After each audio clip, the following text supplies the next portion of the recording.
Tu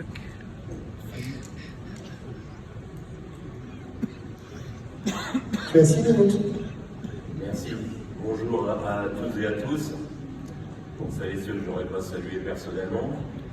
Tout d'abord, je voudrais commencer avant mon intervention qui sera en 2 parties, remercier chaleureusement l'UR-BLC UNSA Ferroviaire pour son formidable résultat aux élections professionnelles de novembre 2022, où BLC UNSA Ferroviaire est arrivé 2e et talonne maintenant de très près la CGT. Et je tiens également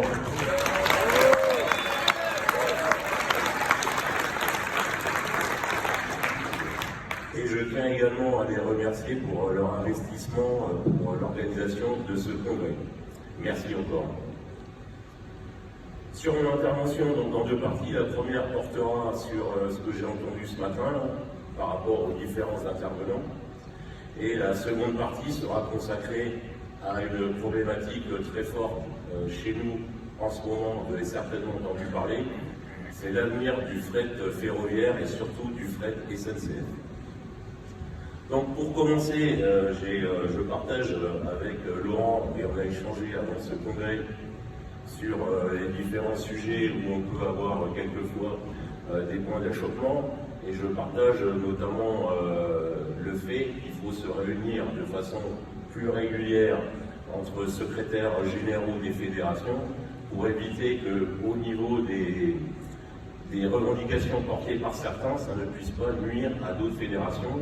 Ça peut être le cas, je vais prendre un exemple un peu plus vieux comme l'environnement, ou si on est contre le nucléaire, on est forcément contre les militants de chez EDF pour qui le nucléaire est quelque chose d'important, et on l'a vu tout récemment, le nucléaire a fortement baissé et le prix de l'électricité a fortement explosé.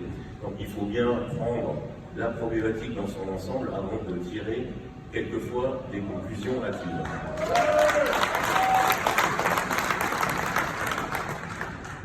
Autre point aussi qui me tient à cœur, c'est le discours politique. Qu'on soit contre les extrêmes, je ne peux que être favorable. Par contre, il faut être contre toutes les extrêmes, et notamment l'extrême gauche, notamment LFI, car la plupart des députés LFI, c'est des gens que je connais parce que ce sont d'anciens CGT cheminots, qui ont une vue de la démocratie très particulière et qui sont tous sauf démocrates. Donc je pense qu'il faut aussi insister sur ces personnes-là, et quand on voit notamment les copains de l'UNSA Police qui se font caillasser à longueur de journée, la plupart du temps ce sont des gens soit de la LFI, soit de l'extrême gauche.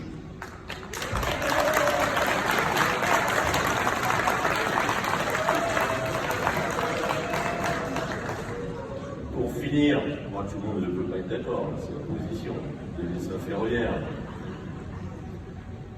Pour continuer donc sur l'intervention ce matin de M. Rebsamen, qui est maire de Dijon, si je ne commets pas d'erreur, je pense que certains ici qui ont fortement applaudi sont un petit peu amnésiques, parce que les lois Rebsamen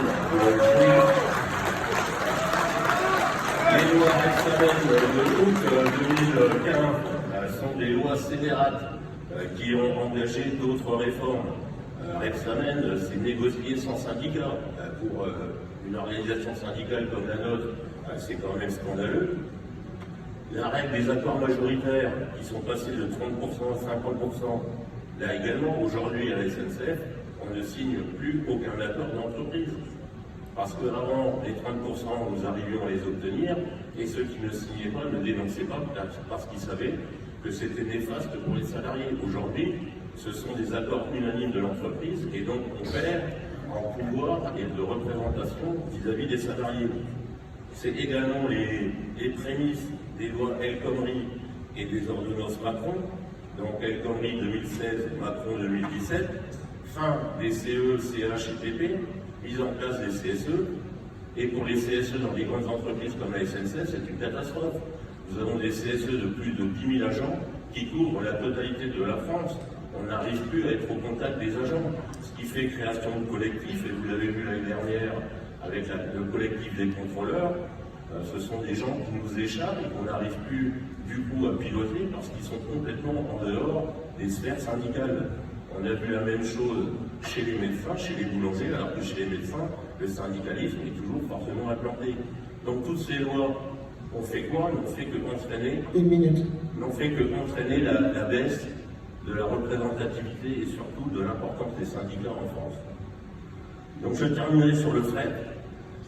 La Commission européenne donc, a diligenté une enquête contre la SNCF et contre le fret SNCF et donc l'accuse d'avoir engagé des sommes de l'ordre de 5 milliards d'aides illicites et non concurrentielles par rapport aux autres entreprises, en sachant que les autres entreprises n'ont pas porté plainte.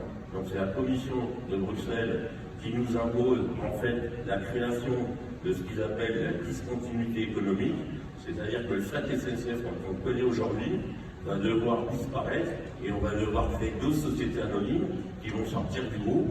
On ne sait pas aujourd'hui si les 5000 cheminots concernés pourront garder notamment le statut. Beaucoup d'interrogations. Aujourd'hui, nous avons des RPS quasiment tous les jours sur ces 5000 agents.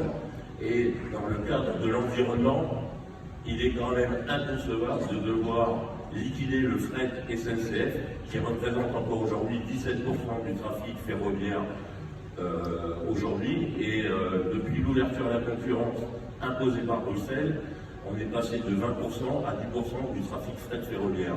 Donc nous allons être très vigilants sur le sujet pour que le fret ferroviaire puisse continuer et c'est au niveau du transport le meilleur transport bas carbone. Merci beaucoup. Merci à toi. Cécile, ça.